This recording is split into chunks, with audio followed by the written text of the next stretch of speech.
오늘 이 본문의 말씀은 스테반 집사님의 설교의 내용입니다.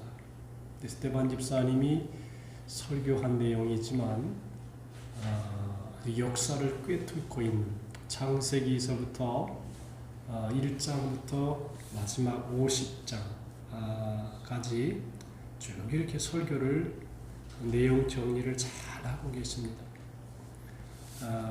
그 내용을 보면 먼저 이제 이스라엘 민족의 시조 아브라함 얘기에서부터 시작해서 맨 마지막에 12조상 중에 요셉의 죽음까지 쭉 이렇게 다루고 있습니다. 스테반이 맨 먼저 그 말씀을 시작하는데 이렇게 말합니다. 부형들이여 들으소서. 우리 조상 아브라함이 하란에 있기 전 메소포타미아에 있을 때 영광의 하나님이 그에게 보여 이르시되 내 고향과 내 친척을 떠나 내가 내게 보일 땅으로 가라. 그렇게 말씀했습니다. 아브라함에게 하나님께서 너가 있는 땅은 내가 내게 복을 줄 수 없는 땅이기 때문에 아무래도 그 땅을 떠나야 될 것이다. 그렇게 얘기하시는 것입니다. 자, 그런데 사람이 자라나면서 이 아브라함이 175세에 죽었습니다. 근데 75세에 하나님의 말씀을 받았습니다. 그 말씀을 받은 조건이 너 고향 친척 아비집을 떠나라 라고 하는 말씀입니다. 자, 하나님께서 왜 75세에 안정되게 살아야 할 나이에 떠나라고 했는가? 한번 깊이 생각해 볼 말씀이라고 하는 것입니다. 하나님이 아브라함에게 너를 창대하게 하고 내 이름을 내 큰 민족을 이루고 내 이름을 창대케 한다. 번성의 축복을 주셨습니다. 이 하나님이 주시는 축복은 생육하고 번성하여 땅에 충만하라. 땅을 정복하라. 그렇게 말씀했습니다. 자, 그런데 아브라함의 특징은 뭐냐면 순종하는 데 특징이 있다. 순종이라고 하는 게 무슨 말이냐면 원문을 보면 듣는다, 또 경청하다, 주의 깊게 듣고 따르다 그런 의미를 가지고 있습니다. 그러니까 순종이라고 하는 것이 그냥 따라가는 게 아니라 말씀하시는 분의 말씀을 잘 귀담아 듣고 마음에 새기고 그 생각까지 늘 청종하는 마음으로 따라가는 것을 가리켜서 순종이라 그럽니다. 그래서 이것은 순종이라고 하는 것은 그냥 말로만 예의하는 게 아니라 마음으로부터 그의 말씀을 존중하여 받아들이는 것입니다. 인격적으로 아주 귀히 여기고 따라가는 것입니다. 말 한마디로 이런 것이 아니고 마음과 정성을 다해서 말씀하시는 분의 음성을 잘 귀담아 듣고 마음에 새겨서 하나하나 실행에 옮기는 것을 가리켜서 순종이라 그럽니다. 사도행전 5장 29절엔 베드로는 사람보다 하나님을 순종하는 것이 마땅하니라 그랬습니다. 성도의 자세가 뭐냐? 사람의 말보다 하나님을 순종하는 것이 마땅하다 그랬습니다. 예수님은 나의 계명을 지키는 자라야 나를 사랑하는 자다 그렇게 또 말씀했습니다. 결국은 뭐냐면 참된 신앙이라고 하는 것은 하나님의 말씀을 잘 가슴에 새겨서 듣고 마음에 깊이 새겨서 삶의 실천으로 옮겨가는 과정을 가리켜서 순종이라 그럽니다. 그래서 우리가 순종을 하면 하나님께서 그의 삶에 대한 책임은 하나님이 지신다는 것입니다. 순종하는 것이 어려워 보이지만 그 순종을 하고 나면 하나님께서 그 삶을 책임지신다라고 하는 것을 믿게 되고 보게 된다는 것입니다. 자, 오늘 이 본문에 보면 하나님께서 아브라함을 찾아오셔서 말씀했습니다. 주님이 찾아오신다는 것 중요한 것이죠. 하나님이 아브라함을 찾아오셔서 말씀했습니다. 아브라함이 메소포타미아와 하란을 떠나니까 모든 일이 잘 되었을까요? 이제 그 하나하나 내용을 살펴보면 이것을 좀 무엇을 떠났을까? 이것을 좀 세분해서 보면 성경 말씀을 통해서 먼저 본토 친척 아비집을 떠나야 했습니다. 자, 이 내용을 가만히 살펴보면 본토 친척 아비라고 하는 것은 문화를 말합니다. 가정문화, 가족문화, 그 지역의 문화를 말합니다. 사람은 문화적인 존재입니다. 그래서 어떤 지역에 살면 그 지역의 문화가 있습니다. 여러분들 저 시골에 가면 당산 문화가 또 있습니다. 12월 31일이 되면 새벽에 밤 그 12시 땡 치면 사람들이 다 모여 당산 나무에다가 절을 하고 풍어제를 기원하기도 하는 그런 당산 문화가 있습니다. 부산에도 특별한 문화가 있습니다. 청년 문화, 장년 문화, 또 메스칸 문화, 여러 가지 문화가 우리의 삶에 함께하고 있다는 것입니다. 근데 이 문화적인 배경을 떠난다는 것이 굉장히 힘이 듭니다. 왜냐하면 문화 속에 살고 있어요. 사람은 그 문화적인 관습, 문화적인 언어, 문화적인 배경, 이것이 사람의 마음을 다 잡고 있습니다. 그러니까 하나님께서 아브라함에게 본토 친척 아비집을 떠나라고 하는 것은 너희의 가정의 문화를 떠나야 된다. 아버지 데라가 우상을 장사해서 우상을 만들어서 장사해서 파는 문화 속에 살고 있습니다. 경제적인 생활이 아버지 데라와 깊은 연관성이 있습니다. 여러분들 돈을 버는 문화가 있잖아요. 어떤 사람은 돈을 벌기 위해서 꼭 술을 마셔야 된다. 사업을 하다가 보면 남자들이 모여서 술도 마시고 그러면서 교제도 하고 거기서 거래가 이루어지고 그리고 그 다음 단계로 넘어가고 이게 하나의 문화거든요. 이 문화를 정결한 문화, 경건한 문화로 바꾸게 하기 위해서 하나님께서 아브라함에게 야, 너 내 본토 친척 아비집을 떠나라 그랬습니다. 그러니까 이게 참 굉장히 하나하나 분리해 보면 굉장히 깊은 교훈이 있는 것입니다. 75세에 하나님의 약속을 믿고 떠났는데 시간이 지나가서 어려워 보입니다. 85세 때 인간적인 생각으로 사례의 종인 하갈과 동침하여 이스마엘을 낳았습니다. 하지만 약속의 자녀가 아니기 때문에 더 기다려야 됩니다. 그로부터 15년 후 100세 때에 하나님은 죽은 것 같은 몸으로 자녀를 생산케 했다라고 하는 것입니다. 100세 때 자녀를 주셨다라고 하는 것은 인간적인 생리적인 작용으로 도대체 가능성이 없는 그 나이에 하나님께서 100세 얻은 아들을 주셨다라고 하는 것입니다.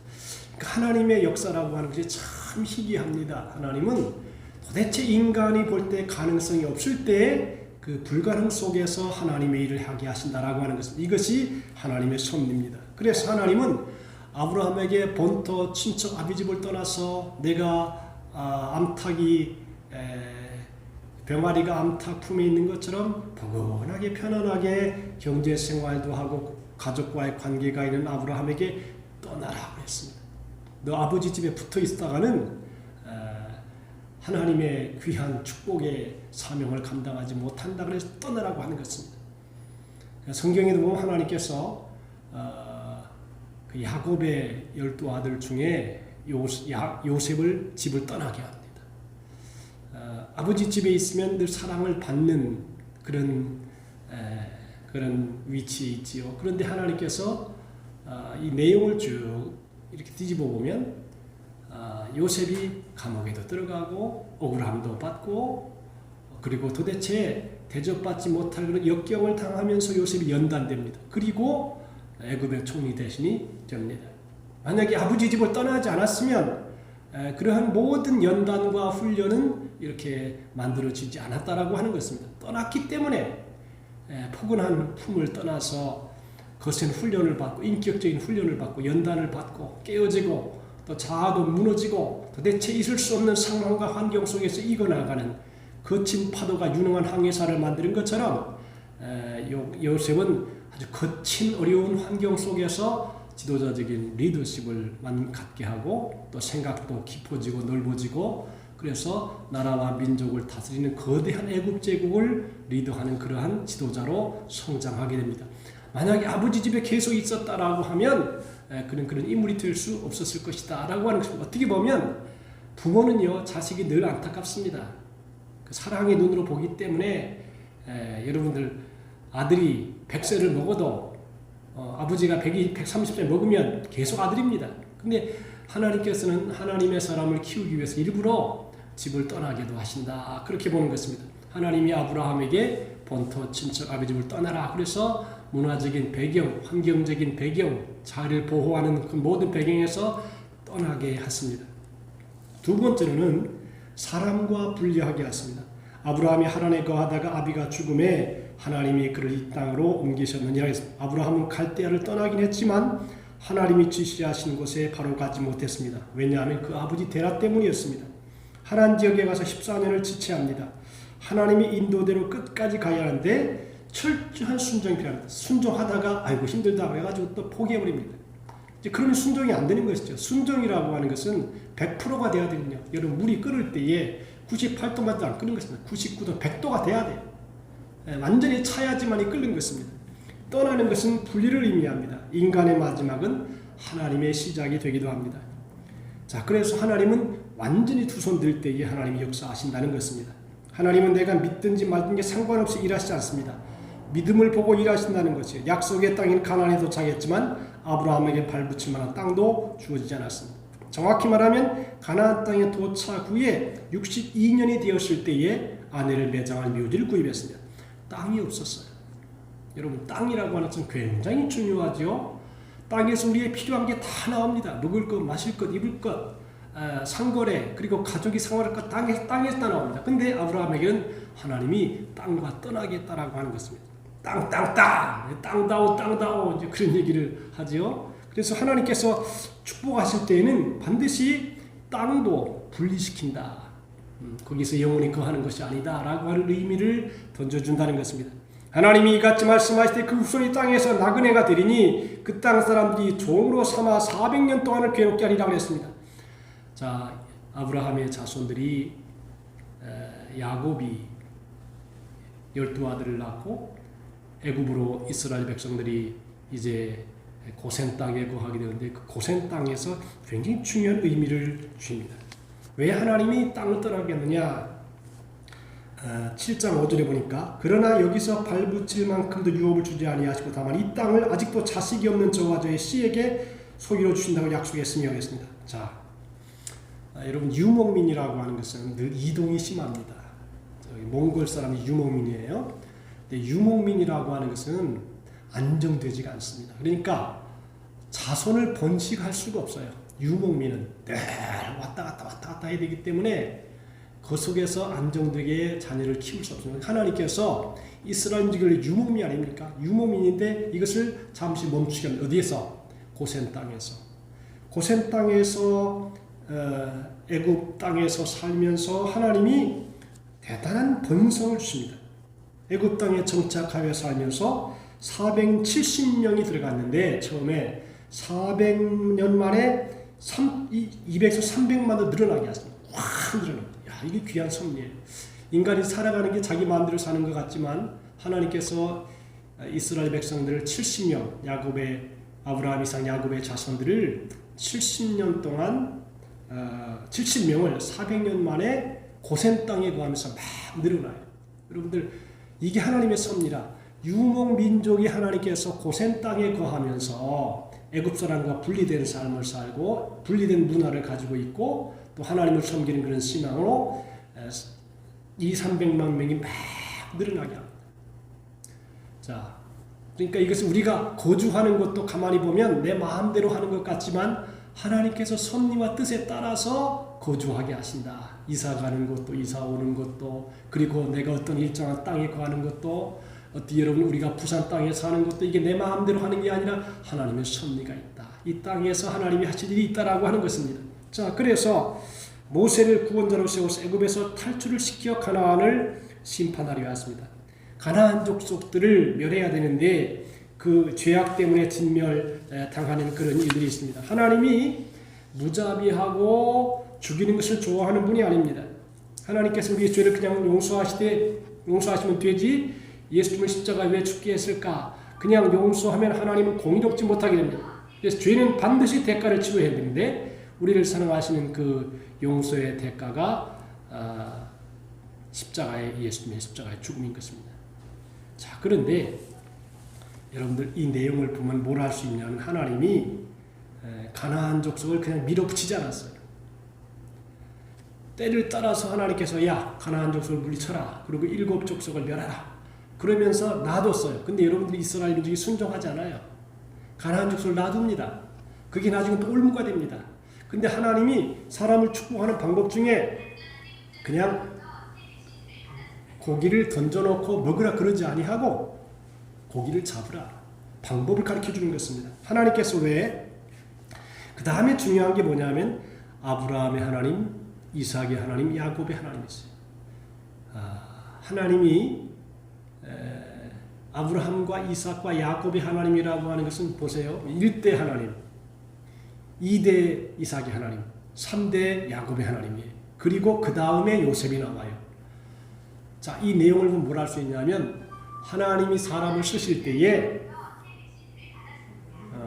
자꾸 이제 하나님이 사람을 쓰실 때에 반드시 그 혈통도 보신다는 거예요. 왜냐하면 1대로 봐서는 부족하다는 것이에요. 2대는 가야지 조금 낫고 3대는 가야지 그래도 인물이 나올 만하고 그 다음에 요셉이 나오는 거예요. 뭐 이것이 100% 하나님의 뜻이라고는 할 수 없지만 그런 흐름을 볼 수가 있어요. 아브라함의 하나님, 이삭의 하나님, 야곱의 하나님. 그래서 인격적인 연단, 신앙의 훈련 깨뜨려진 여러분들 우리가 가만히 하나님이 왜 400년 동안 애굽의 종살이를 하게 합니까? 종살이하면서 섬김을 배우는 것이거든요. 완전히 몸에 섬김이 배어 있어요. 여러분 종이라고 하는 것은 몸에 주인을 섬기는 자세가 완전히 배어 있어야 돼요. 이스라엘 민족이 애굽 사람들을 섬겨요. 400년 동안을 종살이를 해요. 그러면서 몸속에 인격 속에 피 속까지 완전히 섬김의 자세. 종이라고 하는 것은 기분 나쁘지만 그 종 속에를 가만히 종을 뚫고 들어가 보면 예수님의 정신이 있어요. 예수님이 이 땅에 오셔서 사람으로 오셨지만 종이 되었고 또 종으로 사람을 섬기는 그런 일을 하셨죠. 그리고 성경에는 인자가 온 것은 섬김을 받으려 함이야 도리어 섬기려 하고 자기 목숨을 만삼에 대성을 주려 함이라. 결국 주님의 뜻은 뭐냐면 인격과 삶이 섬김의 삶으로 완전히 새로워지는 시간이 몇이냐? 4대다, 3대다. 3대 흐름을 지나서 그렇게 말도 인격적이고 또 종으로 섬기고 그런 마음이 된다라고 하는 것입니다. 성경을 보니까 하나님께서 축복하는 사람들을 가만히 보면 사도행전 16장에도 보니까 이런 말씀이 있어요. 디모데라고 하는 사람이 외조모 로이스와 어머니 유니게의 신앙을 이어받아서 거짓이 없는 청결한 믿음을 받았다 그랬습니다. 외조모 로이스 할머니, 어머니 유니게, 그 다음에 디모데거든요. 3대 신앙이에요. 그러니까 사람이 가만히 보면 1대, 2대가 좀 부족한 모양이에요. 물론 개인에게는 복이지만 그 과정을 통과해서 하나님께서 사람을 쓰실 사람을 키우는데 뭐 다 그런 건 아니에요. 이게 절대적인 건 아니지만 성경에 나타난 내용은 아브라함의 하나님, 이삭의 하나님, 야곱의 하나님, 외조모 로이스, 어머니 유니게, 그 다음에 디모데 이렇게 흘러내려가면서 인격과 삶과 신앙적인 문화가 완전히 하나님의 중심, 하나님을 향한 사상 중심, 하나님 말씀 순종의 중심 이렇게 나간다는 것입니다. 신앙이 돈독한 외할머니와 어머니 밑에서 자란 디모데는 어렸을 때부터 조기 신앙 교육을 경험한 것과 같습니다. 그래서 디모데에게 있는 믿음은 외할머니 로이스와 어머니 유니게 속에 먼저 있었다. 그 믿음이 디모데 속에 있었는데 그 믿음은 어렸을 때부터 보고 들은 배운 복이 그에게 있었다고 하는 것입니다. 그렇죠, 여러분들. 할머니가 만약에 무당이었다. 그러면 맨날 무당이하는 소리를 들었을 것입니다. 그러면 그 영향력이 그 아들 속에, 손자 속에 들어오는 것입니다. 또 믿음의 어머니, 믿음의 할머니가 있다. 그러면 아무래도 매일 하는 말이 믿음이요, 믿음의 선언입니다. 우리 그 첫째 아들이 어렸을 때에 친척 집에를 가잖아요. 그러면 야, 여기서부터 차 시간을 타면 3시간이 걸리는데 4시간이 걸리는데 그때 갈 때까지 성경을 암송해라. 그러면 성경 구절을 암송해 주었어요. 그럼 내가 잘 외워. 그리고 친척집에 딱 도착하면 그들 앞에서, 친척들 앞에서 성경 구절을 잘 외워. 그러면 뭐라 그랬냐면, 야, 공산당보다 더 하다 그랬어요. 그렇게 우리 첫째 아들이 그랬어요. 하여튼 지가 좋아, 싫어하도 모르니까 잘잘잘잘 외우는 거예요. 그러면 다다다다다다 외워요. 근데 그 작은 것 하나가 아주 기독교적인 문화를, 하나님의 말씀을 가슴 뼛속까지 집어넣게 한다라고 하는 것이죠. 성경은 그리스도 예수를 믿는 믿음으로 말미암아 그대에게 구원에 이르는 지혜를 줄 수 있다 그랬습니다. 어려서부터 성경을 알았다는 것은 어머니와 외할머니가 어렸을 때부터 디모데에게 말씀을 가르치면서 신앙을 교육했다는 것입니다. 여러분, 보약은 어릴 때 먹어야 좋지요. 어릴 때 딱 먹으면 그것이 나이가 먹어서도 계속 유지가 될 수 있죠. 그런 것처럼 하나님의 말씀도 어릴 때부터 뼛속 깊이 집어넣어주면 그것이 축복의 삶을 살아가는 귀한 바탕이 될 수 있다라고 하는 것입니다. 믿음은 말씀을 통한 신앙의 교육을 통해서 부모로부터 자녀에게 전수되어집니다. 그렇죠? 생활 속에서 이렇게 하나님의 말씀이 계속 전수되어진다는 것이죠. 우리도 자녀들이 좋은 신앙의 멘토를 만나게 기도하는 동시에 더욱 구할 것은 우리 자녀들에게 믿음의 모범이 될 수 있어야 된다는 것입니다. 위대한 믿음의 사람들에게는 믿음의 어머니가 늘 있습니다. 모세에게는 요게벳이라고 하는 어머니가, 사랑의 어머니가 있었죠. 모세가 그 당시에 왕이 어린 아이들을 다, 남자 아이들을 죽이라고 할 때 모세가 너무 커서 숨겨 키우다가 그 울음소리가 너무 크니까 안 되겠다 그래가지고 요람에다가 넣어서 나일강에 띄우죠.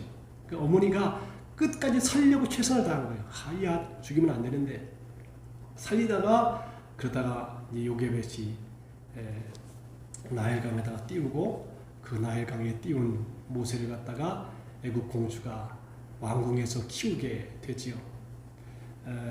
믿음으로 모세를 키웠고 낳았고, 그래서 좋은 어머니가 됐습니다. 사무엘에게는 눈물로 기도하고 자녀의 삶을 하나님께 드리는 한나가 있었습니다. 그러니까 가만히 보니까 좋은 믿음의 사람들 배경에는 반드시 좋은 여자가 있다. 좋은 여자가 어머니가 있든지 할머니가 있든지 어쨌든 누가 뒤에서 막 기도하는 그런 배경을 둔 자녀들이 믿음으로 아주 아름답게 성장할 수 있다라고 하는 것을 보여줍니다. 감리교회 운동의 창시자인 웨슬리는 수산나 웨슬리가 있었고, 어거스틴에게는 눈물의 자녀가 하나님을 만나기를 수십 년 기도하던 모니카가 있었다라고 하는 것입니다. 그래서 신앙이라고 하는 게 믿음의 역사를 나타내려면 역시 오늘 성경대로만 보면 하나님이, 여러분들 그렇지 않아도 뭐 다 이런 건 아니에요. 큰 인물 중에 일대도 큰 인물 된 사람이 있어요. 많아요. 그런데 성경에 나타난 이 내용을 보면 아브라함의 하나님, 이삭의 하나님, 야곱의 하나님, 계속 그 신앙의 물줄기가, 기도의 물줄기가 흘러가는 그러한 가정을 통해서 일하신다. 아브라함도 통째로 아브라함과 이삭과 야곱 쭉 내려가잖아요. 계속 영적인 생명의 물줄기가 쭉 내려가죠. 그리고 아무래도 기도를 해도 한 번 더 하게 되죠. 부모가 자녀를 위해서 아무래도 기도를 한마디라도 더 하게 돼요.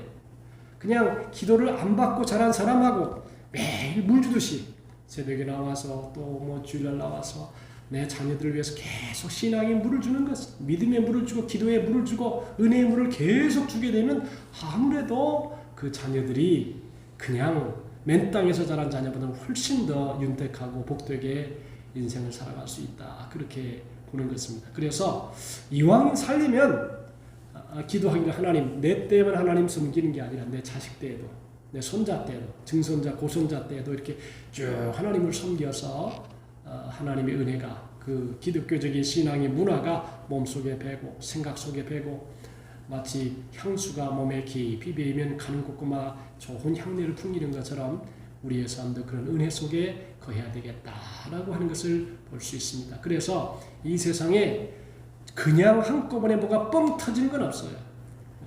그냥 한꺼번에 뭐가 이루어지는 건 없어요. 뭔가 그런 현상도 일어나는 것이죠. 큰 일은 단번에 이루어지지 않습니다. 계속 관리해요. 저는 이렇게 우리 부산의 자랑인 광안대교를 이렇게 쭉 보면 아주 흐뭇하고 좋습니다. 근데 이 광안대교를 가만히 살고 이런 생각이 나요. 저 광안대교는 가만 놔둔다고 그냥 되는 게 아니다. 저게 가만히 보지만 늘 수리하는 사람이 있어요. 볼트를 조이고 녹을 닦아주고 그리고 이렇게 관리를 해줘야 대교가 오래 가는 것입니다. 그냥 대교가 가만 놔둔다고 되는 게 아니에요. 끊임없이 기름치고 조이고 관리해주고 교체해주고 그래야지만이 그 대교가 건강하게 유지할. 신앙도 마찬가지. 신앙도 똑같은 원리죠. 신앙도 가만 놔둔다고 됩니까? 끊임없이 기도하고 간구하고 헌신하고 또 충성하고 말하고 축복해주고 그러면서 계속 자라는 것이다. 여러분 세상에는 날아가는 새도 들에 피는 백과 봐도 그냥 되는 게 없는 것입니다. 끊임없이 날아다니고 끊임없이 뿌리를 통해서 이렇게 양분을 빨아들이고 꽃이 피게 하고 열매 맺게 하고 그리고 날아다니는 새들이 와서 꽃가루를 묻혀서 왔다 갔다 하고 이렇게 교류하면서 열매가 또 맺혀진다는 것입니다. 그래서 제가 가만히 보니까 이 세상에 꽃가루나 꽃이나 또 자연현상이나 그냥 되는 건 없어요. 일정하게 다 그 자기 할 일을 하고 있는 것입니다. 계속 일하고 있어요. 이제 아마 내일 우리 총회 임시총회가 열리는데 정경철 목사님이 지 목사님 좀 오시어 그래서 오늘 새벽 아침에 거기 갔다가 식사하고 이렇게 왔는데 해변 열차 쭉 가는 데를 가는데 참 아름답게 꾸며놨어요. 근데 세상에는요 그냥 되는 건 없어요. 다 애를 쓰고 수고하고 노력하고 깔고 닦고 수고 애써야지만 그 결과가 이루어지는 것이지 그냥 되는 거 아닙니다. 자, 오늘 이 성경을 통해서 하나님께서 스테반 집사님의 설교를 통해서 나타나는 게 뭐냐? 아브라함의 하나님 순종의 은혜를 받아서 계속적으로 내 본토 친척 아비집을 떠나서 내가 내게 지시할 땅으로 가라고 하는 하나님의 음성을 듣고 그대로 부모를 떠나고 땅을 떠나고 또 자기가 정든 고향을 떠나서 하나님의 말씀대로 살아가는 순종의 모습을 통해서 우리가 교훈을 받을 수 있고 이삭처럼 하나님의 은혜 가운데 여기서 이삭은 농사를 지니까 하나님께 순종하니까 100배나 열매를 맺죠. 똑같은 일을 해도 하나님께서 순종하는 사람에게는 100배나 열매를 얻고 야곱을 통해서 요셉이라고 하는 거대한 인물, 걸출한 인물이 탄생되게 되는 과정을 보면서 하나님께서 일하실 때 그냥 일하시지 않는다.